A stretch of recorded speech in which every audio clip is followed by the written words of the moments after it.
My name is John. These are my cars.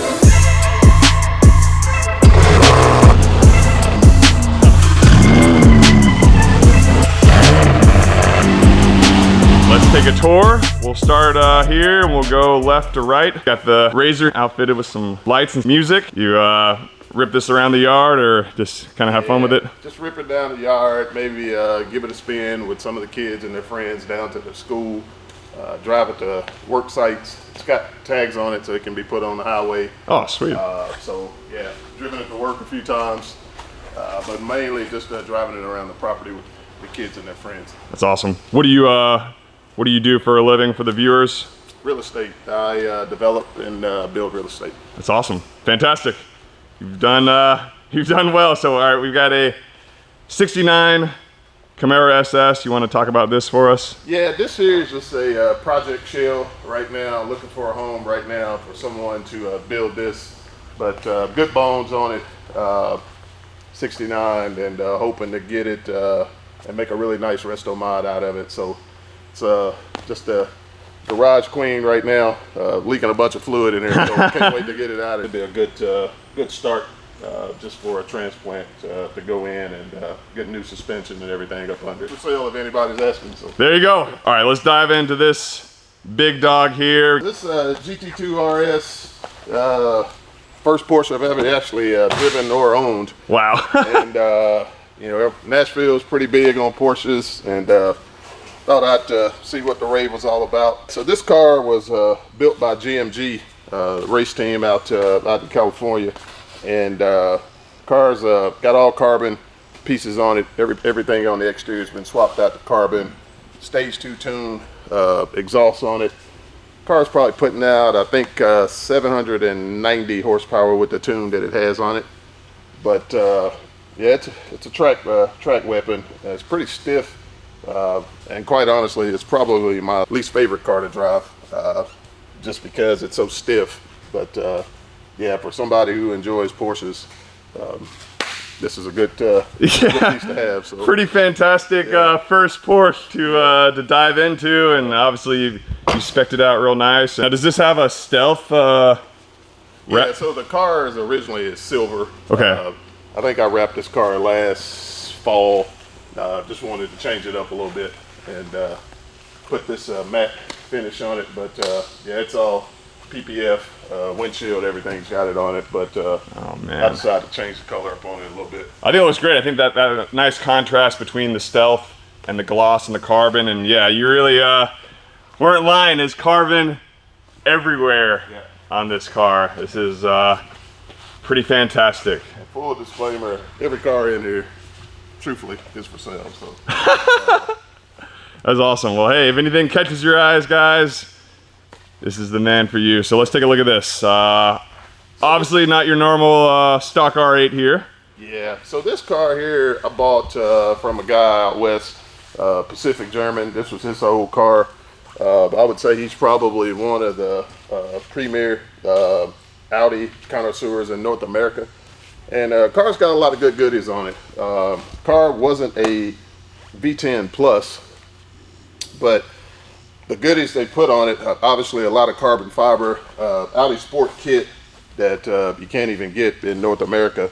They got carbon fiber brakes on it, carbon ceramic brake upgrade, center lock upgrade, carbon kit, wider diffusers.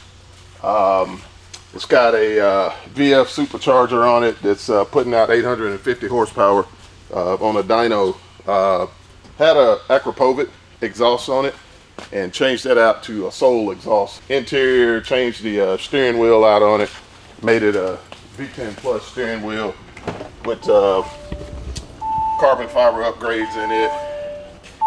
But this car is really, really comfortable and probably my favorite car to drive, just because it's obnoxious as all get out.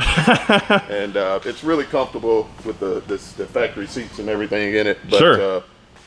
First 3 gears on this thing, I mean, it's pretty fun to drive, certainly from a standing red light. So. Oh man, I can't even imagine. Yeah, I love the livery, and I think, yeah, so far just in the first 2 cars we looked at, very tasteful on the amount of carbon fiber and the setup. Yeah, absolutely Absolutely gorgeous. Yeah. I love, is it on lowering? Is it lowered a bit? Yeah, that can-in spring coilovers on it. Yeah, that looks fantastic. All right, we've got a 675 LT McLaren. Yeah, so this here is just a piece I picked up. I wanted, at the time I was in between allocations for some cars. This here, I wanted an LT. And what was unique about it for me was the color. This amethyst black is the color. And you can see here, it kind of looks black. Oh, absolutely. You get up under light or natural sun, it kind of has this purple flake to it. But you don't find very many of them to have fender grates in it that are carbon on it. So it's a lot of spiders out, but that's kind of unique. It's got an exhaust on it. But the car probably handles, I would say, probably better than any of the cars I have from a handling perspective, but the stereo in it is pretty weak. The seats aren't comfortable. Certainly for larger guys, it's not comfortable, and it's only got about 660 horsepower in it. So relative to what you get with the cars these days, it's probably next to least favorite to drive, just because it's really just a track car. Sure. It is a titanium exhaust? It is. Yeah, that's gorgeous. Yeah, I saw a little bit of reflection down in there. Yeah, it's a pretty good balance on the car, but it's just a little too mild. And I think the technology is just kind of, for all the other makes and manufacturers, they just kind of surpassed it. So sure. This is the only one, I guess, out of your fleet you can take the top off on, which is kind of nice for summer days here in Nashville if you want to whip around. Yeah, it is good for that, and that's the other thing. I didn't have a spider, so that was another reason why I purchased it. But yeah, that's awesome. Fun. Sure. All right, the big dog here, the SF90. Yeah. This thing's wild. So this Tell us car about is it. probably the fastest car by a long shot. You know, it's Ferrari's obviously first hybrid that they put out, and I took this car, ordered it a few years ago, got the car, and sent it directly to Bowden Auto House, and they did some upgrades for me. They came through, powder coated the wheels, all my badges and emblems. They did carbon fiber on it. Gorgeous. They came through, put an exhaust on it, blacked out the tail lights on it, and got it sounding really good. Cold start on this thing is pretty rad to hear. That's insanely loud. Really idles down pretty quiet.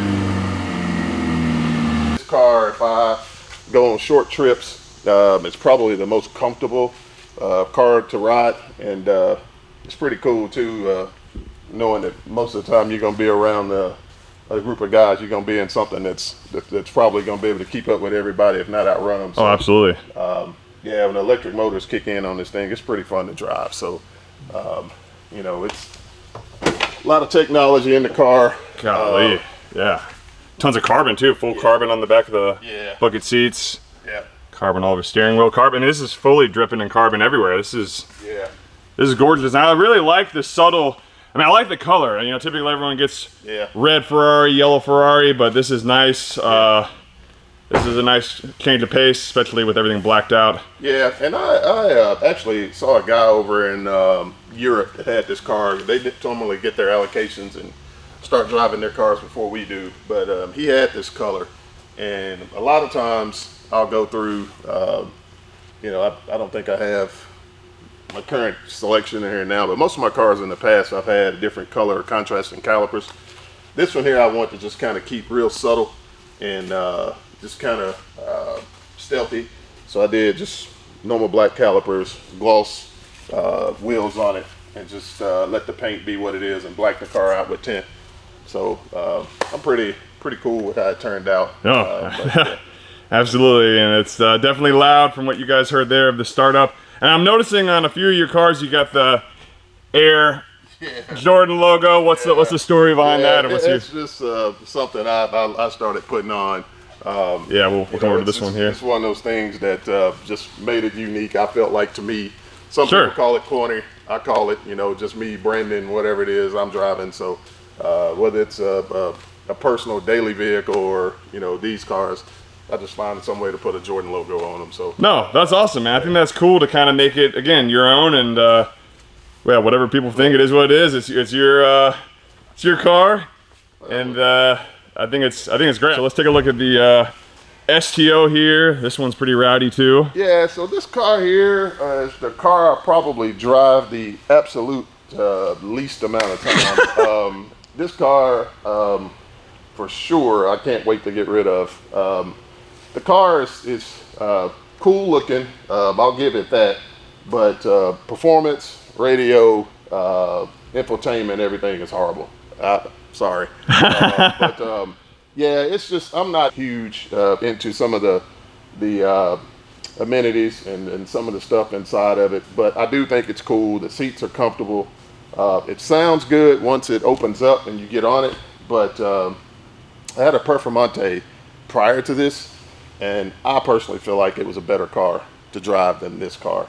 This car has a ton more downforce in it, but this car is just, it's not really a car that I find myself enjoying day to day. I changed and put some new wheels on it over the factory. Came through, tinted it out, everything else is all factory, the stickers, the paint. I did add some subtle touches. Sure. With striping here. I think my splitter, I added that contrast there, and you know, just put some logos on the back. Yeah, of it. got the Jordan on this one as well. Yeah. I've seen you out and about in town, and that's the first thing that stood out to me. I was like, he's got a Jordan logo on. That's pretty cool. So I blacked out the tail markers on it. Actually, I think I blacked them out all the way around the car, even on the quarters. But yeah, it's a cool looking car, but you can't see out of the car. yeah, I don't see nothing. This probably this is one that most of the time, if friends or somebody comes over and they want to drive a car, this is the one I usually throw them the keys to. So. Hey, not a bad consolation prize for him. Can we take a look at the take a look at the interior? Oh, sweet. Love the red seatbelts. Nice touch. That was an option that I wanted to put in there just to give a little bit of contrast. Yeah. Car. No, I love it. I love all the dry. I guess that's what they call it, dry carbon. So because it's not glossy, I think it's pretty. It's pretty sharp. Satin carbon. Satin, yeah. That's gorgeous. I love it. So this car here is a 58 Chevy Apache. This was a car that I picked up probably about 7, 8, 9 years ago, and ran this thing all over Southeast trying to get parts and services done on it, but eventually got it back up and running. And this is a car that's pretty dear to me, you know, with all the work that I put in on it. But yeah, it's been LS'd on it, got an LS3 in it. I actually took a LS3 and got a transmission out of a CTS-V. Oh, made wow. it a 6-speed. Sweet. Made it a 6-speed, but put disc brakes all around it. Disc brakes, tubbed it out, blacked out all of the chrome on it, and came through. It's got a 373 gears in it with a 9-inch Ford rear end in it, and got changed the bed out, gas tank, put it in the back from behind the seat, put the exhaust on it, and I ended up, it's got AC on it, and the interior, open it up. Oh man, this is too cool. Yeah, so the interior, we did all kind of industrial look with rivets and carbon fiber. You know, a lot of LEDs in it when it comes on. But yeah, this is pretty fun front truck to drive. Absolutely, I love how you kept enough of the look to keep it kind of looking like the 58 with just some minor upgrades, and even on the interior, kind of keeping it unique. Out of East Tennessee, Steve Holcomb, he designed the interior on it. So Good job, Steve. On to the next, we got the Backdraft Cobra. Tell us what's up on this. Yeah, so this is a brand new car. I don't think I've got 100 miles on this car. Just a replica. Backdraft built this car. Shelby Cobra. Went through, did everything, fuel injection, Coyote 5.0, carbon fiber on it, paddle shift, did an emergency brake on it, got the 5-point harness in it, and I got, I believe I did 373 gears. No, I got a T56 in this, I believe. But yeah, this thing here is pretty doggone sick. It'll get sideways and squarely on you. I mean, through first 3 gears. But yeah, just a fun car. I was came down 65 a few years ago, and a guy came by me in one of these and downshifted and about scared me out of my seat. And when I saw that one, I was like, yeah, I gotta get one of these. But, they were building them down I think he's down in Florida, and ended up contacting them, and there we go.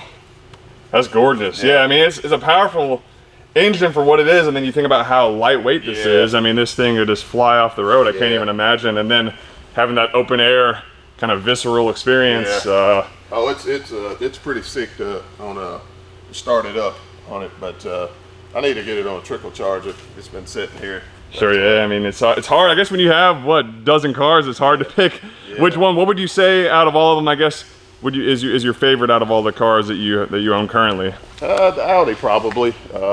Like I said, the car is just unique looking for what it is. It was turned into much more, just in terms of driving, the feedback for what you could have paid for it or built. So I know I got a really good deal on it, and I just enjoy the car, from the sound to the, the experience inside of it, speed.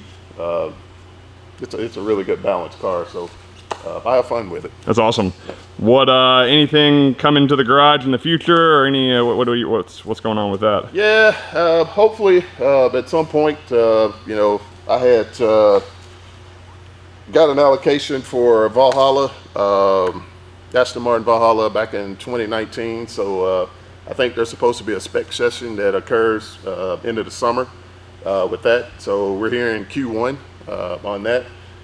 So excited about that. Koenigsegg Gemera, I think got allocation on that in 2021. And so hadn't heard much on that as far as spec on that, but that one should be pretty fun. They had I guess given us the option to do switch motors on it and do a V8. I think that was putting out around 2,000 or 200 horsepower, but stock came 1,700, but I think they've went away with that engine now. So waiting to hear more back on that one. So that should be fun. And I got a call about 3 months ago to get an allocation for a new P1. Oh my gosh. Hopefully that'll be in the next couple years, but that's probably, out of all of them, I'm excited for. That's awesome. That's probably the one I'm being more, most interested in. Yeah, so that's fantastic. Yeah, so but right now, all of these cars, I've got plans to get rid of all these and make room for the other ones. And plus, I've driven them for a while. The Audi probably be the only one I would keep, but everything else is probably going to go. Well, I appreciate John letting us take a tour of your garage, and stay tuned for more to come.